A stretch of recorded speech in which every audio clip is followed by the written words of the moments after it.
Hate and bias and unkindness are really visible to do something about those things. So, thank you.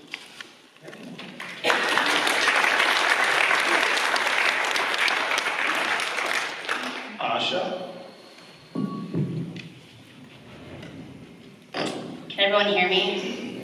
Okay, great. Well, introducing a little bit of myself. I'm from Rochester, currently a senior at Luther College. I know we have some Luther College students here today. And we have some alums too.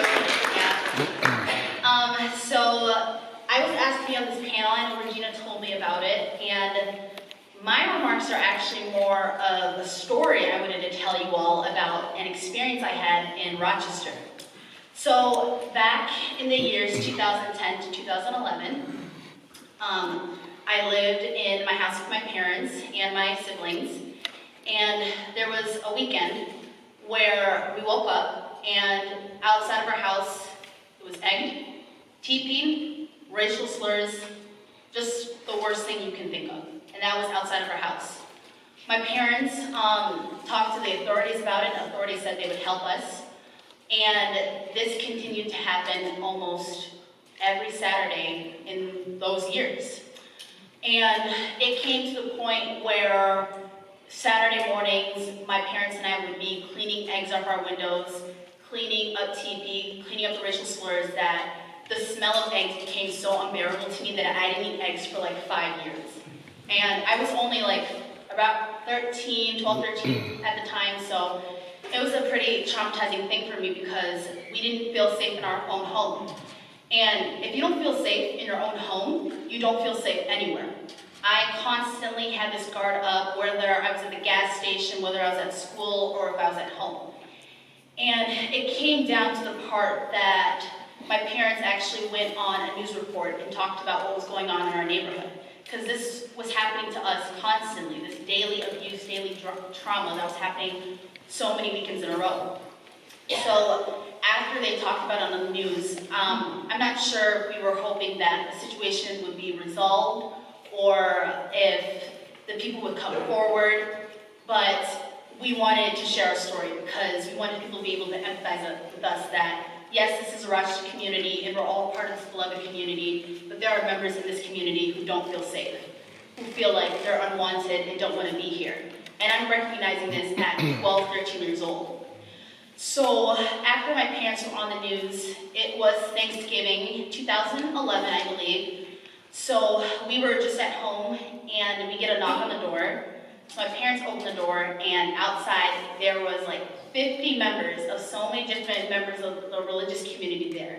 You had Jewish people there, Buddhists, Christians, Muslims, and I was just taken away, like, whoa, these people are all spending their Thanksgiving with us. They're here for us.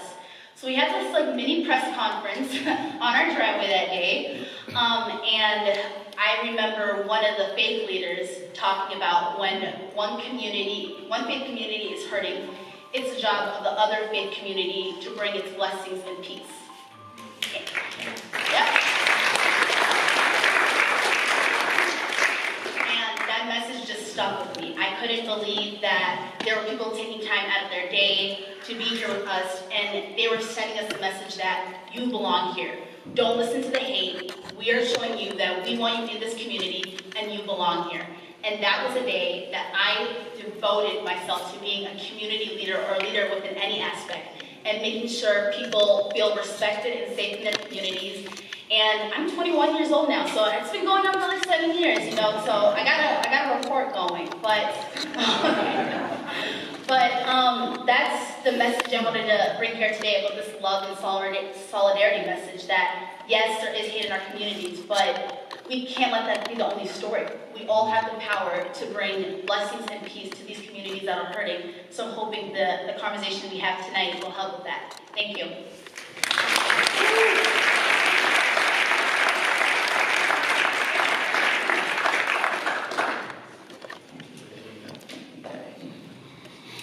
Good evening, and assalamu alaikum, peace be upon you.